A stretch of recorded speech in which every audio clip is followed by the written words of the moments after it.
The demolition crew was scheduled to arrive in 6 hours when David Sutherland discovered the steel door hidden behind the water heater in the basement, and by then he'd already signed away his rights to contest the property division, already watched his older brother Graham load the last of the vintage furniture from their father's estate into a climate-controlled moving truck, already accepted that he'd received exactly what his family thought he deserved, the worst property in the portfolio. But that was still 3 weeks away. The call came on a Thursday in October, 2 days after David's 31st birthday, which he'd spent alone in his studio apartment in Denver, Colorado, eating takeout Chinese and reviewing his bank statement. For $1,340 in savings, $127 in checking, rent due in 9 days at $1,095 for a 450 square foot space with water stains on the ceiling and neighbors who fought at 2 in the morning.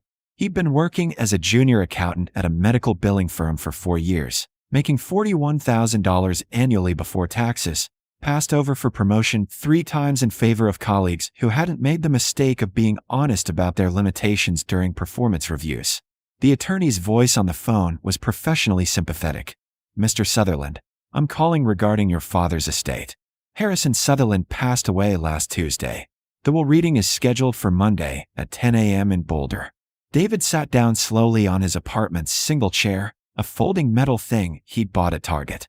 His father had been 67, a successful commercial real estate developer who owned a company called Sutherland Properties Group, and they hadn't spoken in 4 years, not since David had refused to join the family business after college, choosing accounting instead because he'd wanted something stable and predictable. Something that didn't require the aggressive networking and calculated risk-taking that came naturally to his father and older brother. The law office in Boulder occupied the 8th floor of a glass building with mountain views and leather furniture. Graham was already there when David arrived, wearing a charcoal suit that probably cost more than David's monthly salary, his hair styled in that effortless way that suggested both an expensive barber and genetic luck. At 35, Graham was executive VP of Sutherland Properties, married to a woman named Caroline who came from old Denver money, living in a house in Cherry Creek that had been featured in Colorado Homes magazine. "David," Graham said, his handshake firm and brief. "You look tired. Work's been busy. Still at that billing place?" "Same one." Graham's expression managed to convey both pity and judgment without moving. "Well, let's see what Dad left us." The attorney, a gray-haired man named Richard Voss, spread documents across the conference table with the practiced efficiency of someone who'd done this hundreds of times. Harrison's estate is valued at approximately $18 million, consisting primarily of commercial properties, investment accounts, and 3 residential properties. Per his instructions, the estate is to be divided between his 2 sons. David watched Graham's posture shift slightly forward, attentive. Voss continued. To Graham Sutherland, the commercial property portfolio, including the office buildings on Spear Boulevard and the retail complex in Highlands Ranch, collectively valued at $14 million. Also the family home in Boulder, valued at $2.1 million, and 70% of the investment accounts. Graham nodded slowly, as if he'd expected this. To David Sutherland, the warehouse property at 1847 Industrial Way in Commerce City, assessed value of $43,000, and 30% of the investment accounts, approximately $200,000 after taxes. The room was silent except for the hum of the HVAC system. David stared at the document Voss slid across the table. The warehouse property. He remembered it vaguely. His father had bought it 20 years ago, some kind of foreclosure acquisition that had never been redeveloped, sitting in a neighborhood of Commerce City that was zoned industrial, surrounded by auto repair shops and concrete plants, miles from anything valuable. His father had used to joke about it, calling it the property that wouldn't die, the one thing he couldn't manage to sell or improve. "There's a note," Voss said, producing a sealed envelope with David's name in his father's handwriting. "He requested you read this privately." Graham was already standing, gathering his documents. "I need to get back to the office. David, if you want to discuss selling the warehouse, I can connect you with a commercial broker. In that neighborhood, you'd be lucky to get $30,000, but it's better than paying the property taxes." "How much are the taxes?" $1,800 annually. The building's been empty for 15 years, no utilities, Probably needs a full gut renovation or demolition. Honestly, Dad should have just raised it years ago, but he had some sentimental attachment to it being his first foreclosure purchase. Graham's phone buzzed. Caroline's calling. I need to take this. We'll talk later. He left without waiting for a response. Voss collected his papers. The property deed will be transferred within 30 days. The investment account disbursement will take approximately 60 days. Do you have any questions? Why did he leave me the warehouse? I couldn't say, Mr. Sutherland. I only execute the instructions. He gestured to the envelope. Perhaps that will provide clarity. David opened the envelope in his car in the parking garage, the Denver skyline visible through concrete pillars. The note was brief, in his father's angular handwriting. David, you always chose the safe path, the predictable one.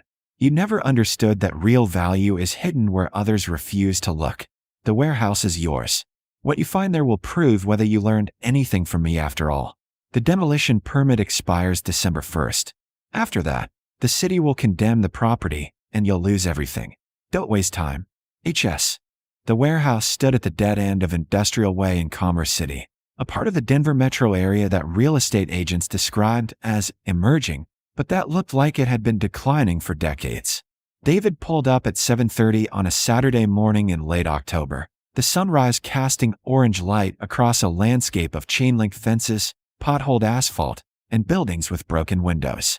His warehouse was a two-story concrete structure, maybe 8,000 square feet, with a faded Sutherland Properties sign hanging at an angle near the entrance. The property was surrounded by a 10-foot fence topped with rusted barbed wire. The gate's padlock opened with the key Voss had provided, and David drove his 10-year-old Toyota Camry through, parking in a lot where weeds had broken through the concrete in fractal patterns.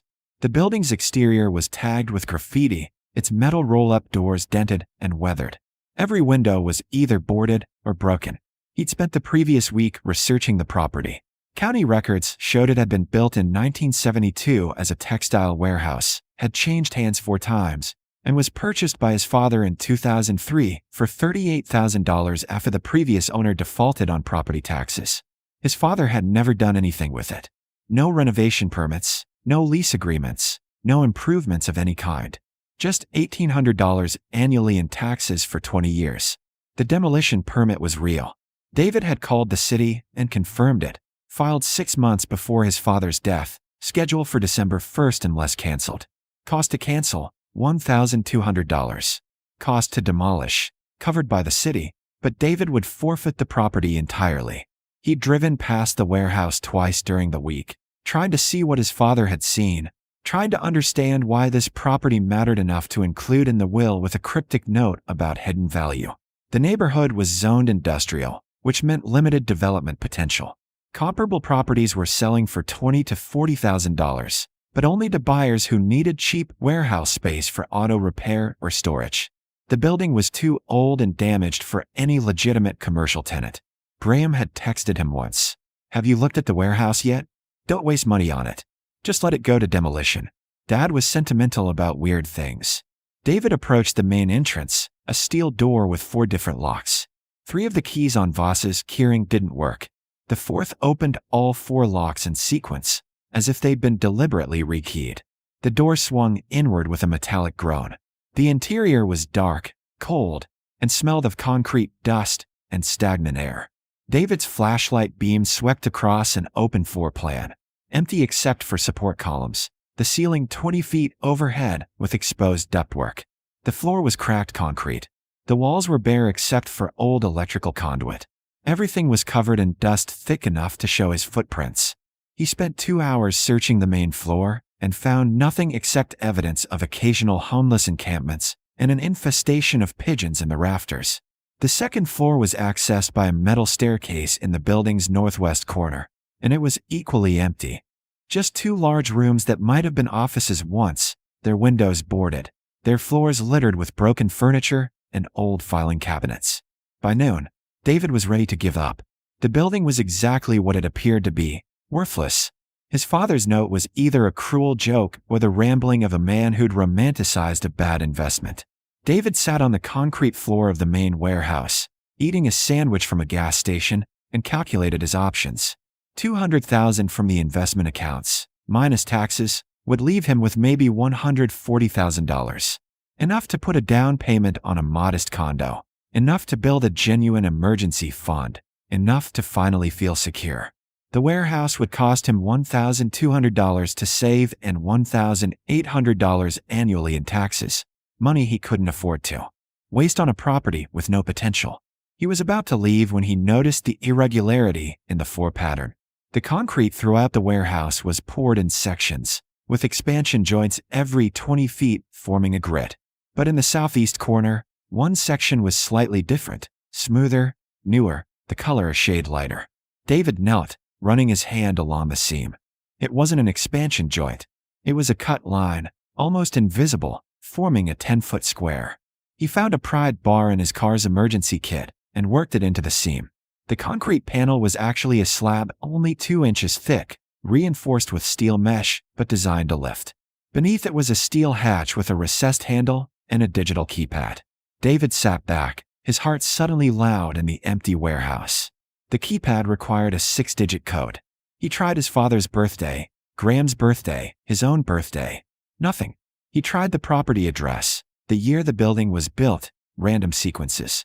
After 20 failed attempts, he sat with his back against a support column, staring at the keypad, and thought about his father's note.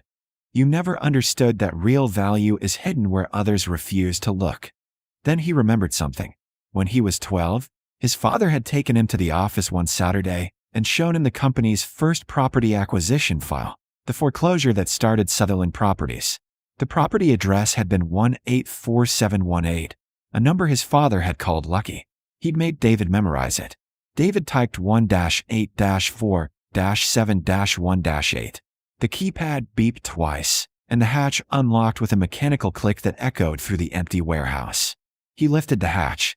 Below was a staircase descending into darkness, with motion sensor lights flickering on automatically, revealing a space that shouldn't exist.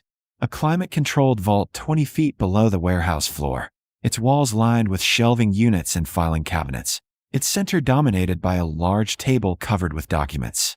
David climbed down slowly, his hands shaking, and at the bottom he found what his father had hidden for 20 years, a complete archive of Sutherland Properties' entire development history, including documents that showed Graham had been systematically defrauding the company for at least 6 years.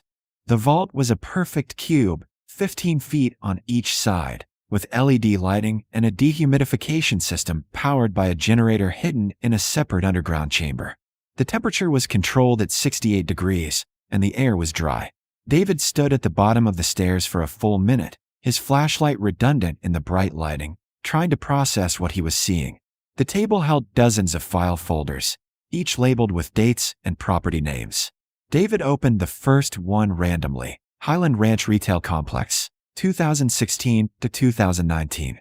Inside were 2 sets of financial documents, official reports filed with the company's board and investors, showing modest profits of 8 to 11% annually, and a second set with handwritten annotations in his father's writing, showing the actual numbers, profits of 19 to 24%, with the difference being funneled through a shell company called Vanguard Management LLC.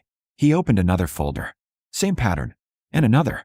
6 years of properties, dozens of developments, millions of dollars diverted through fake management fees, consulting charges, and renovation cost inflation. The shelving units held printed emails, bank statements, and corporation documents for shell companies registered in Delaware and Wyoming, and a ledger in his father's handwriting tracking every fraudulent transaction. The most recent entry was dated 3 weeks before his death. Graham has taken approximately $4.7 million from company over 6 years.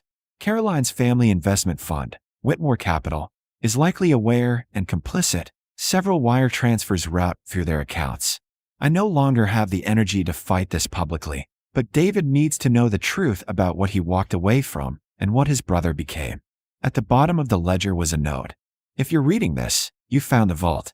The evidence here is sufficient for criminal prosecution and civil recovery. The warehouse property is paid through a separate trust, taxes covered for 25 years. Use this information however you see fit, but understand that exposing Graham will destroy him and divide the family permanently.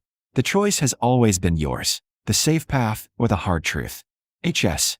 David sat at the table in the underground vault for 3 hours, reading through documents, his hands occasionally shaking as the scope of the fraud became clear.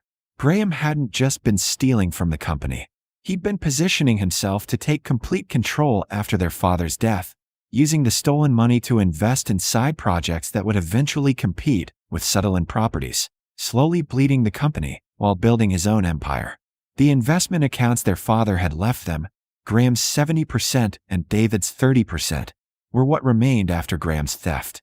The properties Graham inherited were mortgaged far beyond their assessed values. Loans Graham had taken out using company assets as collateral, debt that would come due within 18 months. Graham had received $14 million in assets carrying $16 million in hidden debt. He was bankrupt and didn't know it yet. David had been given the only asset that was fully paid, fully documented, and contained the evidence to recover everything Graham had stolen. By sunset, David had photographed every document in the vault, uploaded them to encrypted cloud storage, and made copies on 3 separate USB drives. He climbed back up to the warehouse floor, sealed the hatch, repositioned the concrete panel, and drove back to Denver with his father's ledger on the passenger seat. He called Graham on Sunday morning. "I need to talk to you about the warehouse property." Finally seeing sense. "I can have a broker call you Monday." "No, I want to talk about Dad's note. He left me something more than just the building. I think you need to see it." Graham's tone shifted, wary. "What kind of something?" "Documents. About the company. I think Dad was keeping records of things he wanted us to know." There was a long pause. "What kind of records?" "Financial records. Property development records. I don't understand all of it. I'm an accountant, not a developer. But some of the numbers don't match what I remember from the will. I thought you should see them before I bring them to the estate attorney. Don't do anything yet. I'll come by your apartment tomorrow evening. 7 o'clock. Don't talk to anyone else about this." Graham arrived at 6:47 p.m., parked on the street in his Mercedes, and knocked on David's door with the kind of controlled urgency that suggested barely contained panic. David let him in and gestured to the table where he'd spread out a carefully selected subset of documents, enough to show what existed, not enough to reveal everything. Graham went pale within 30 seconds, his hands picking up papers and setting them down as if they were radioactive. "Where did you find these?" "The warehouse. Hidden in the basement. Dad built a vault." "This is..." Graham's voice failed. He tried again. "These documents are incomplete. They don't show context. The shell companies were legitimate management structures, and the fees were standard for..." "Graham, I'm an accountant. I've spent 3 days reviewing these files. The shell companies have no employees, no office addresses, no legitimate business activity. The fees are routed through banks in states where you and Caroline have personal accounts. Dad documented everything." Graham sat down on David's folding chair, his expensive suit suddenly looking rumpled. "What do you want?" "I want the truth. How much did you take?" "It's not that simple." "Yes, it is." "How much?" Graham's jaw worked silently. "Finally, $4.7 million over 6 years. But it wasn't theft. I was building leverage, creating opportunities that Dad was too old-fashioned to pursue. The company's revenue increased under my management. Everyone benefited. Everyone except the investors who got smaller returns. And Dad, who watched his son steal from him. He never confronted me. Because he was dying, and he wanted to give you a chance to fix it. Instead, you loaded up the company with debt and positioned yourself to inherit assets you'd already hollowed out." David pulled out the ledger. He tracked everything, down to the dollar. He knew you were planning to bankrupt the company after he died. Graham's composure cracked completely. "I'll return the money. Set up a payment plan. 20 years, whatever it takes. But if you expose this publicly, Caroline's family will pull their investments, the banks will call the loans, and Sutherland properties will collapse. 53 employees will lose their jobs. Dad's legacy will be destroyed. Or," David said slowly, "we restructure the company. You resign from all management positions, transfer your inherited properties into a trust controlled by a third-party board, and use the equity that actually exists to pay back what you stole over 10 years. I become a silent partner with auditing authority. You get to rebuild a legitimate career. The employees keep their jobs. Dad's company survives. And if I refuse, Then I take this to the police and the SEC tomorrow morning. You go to prison for fraud and embezzlement. Caroline's family gets investigated for money laundering. And I sell everything in bankruptcy proceedings and walk away with my 30% of whatever's left." Graham stared at him with an expression David had never seen before. Defeat mixed with something like respect. "You really would do it? Destroy everything?" "I don't want to destroy anything. I want justice, and I want Dad's company to survive with integrity. That's the deal. Take it or leave it." The restructuring took for months. Graham resigned as executive VP and accepted a role as a project consultant with no financial authority. The inherited properties were placed in a trust managed by 3 board members David selected, including Jennifer Marks, a real estate attorney who'd built her reputation on forensic accounting cases. The stolen money was recovered through asset sales and payment plans, with Graham's Cherry Creek house sold to cover the first $1.2 million. Caroline filed for divorce in February. David moved into a modest house in Lakewood in March, paid in cash for $380,000, and started a consulting firm specializing in real estate financial audits. His first client was Sutherland Properties, at a monthly retainer of $8,000. He kept the warehouse, paid the property taxes annually, and visited it once a month to check the vault's environmental systems. In May, he received a letter from one of the company's project managers, a woman named Sophia who had worked there for 12 years. "I don't know what happened behind the scenes, but I wanted you to know that morale has improved dramatically since the restructuring. Graham is actually showing up on time and doing the work without cutting corners. Whatever you did, thank you for not destroying the company to punish him. A lot of us have families depending on these jobs." David pinned the letter on his home office wall, next to his father's note from the will. On a Sunday in late June, he drove out to the warehouse and sat on the concrete floor in the empty building, the vault sealed below him, the morning sun streaming through broken windows. He thought about his father's test, the choice between the safe path and the hard truth. He'd chosen both, somehow, had taken the evidence and used it not as a weapon but as leverage for reconstruction. His phone buzzed. Graham's name appeared on the screen. David hesitated, then answered. "I'm at the Spear Boulevard property," Graham said, his voice tired but steady. "There's a structural issue with the third-floor foundation. Before I authorize repairs, I wanted to run the cost analysis by you. Make sure the numbers are legitimate. Send me the contractor bids. I'll review them tonight. Thanks." A pause. "David, I've been thinking, what you could have done to me versus what you actually did.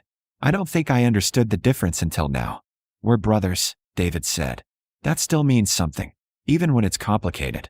After Graham hung up, David sat in the warehouse for another hour, listening to pigeons in the rafters and traffic on the distant highway. The worst property in the portfolio, his inheritance of last resort, had turned out to contain everything that mattered. Not money, though that was there, but the truth about who his family had been and who they could still become. His father had known exactly what he was doing.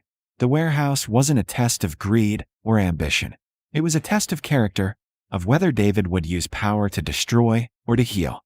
And somehow, sitting in the empty building with sunlight making patterns on the cracked concrete, David understood that he'd finally earned what his father had really wanted to give him, the wisdom to know the difference.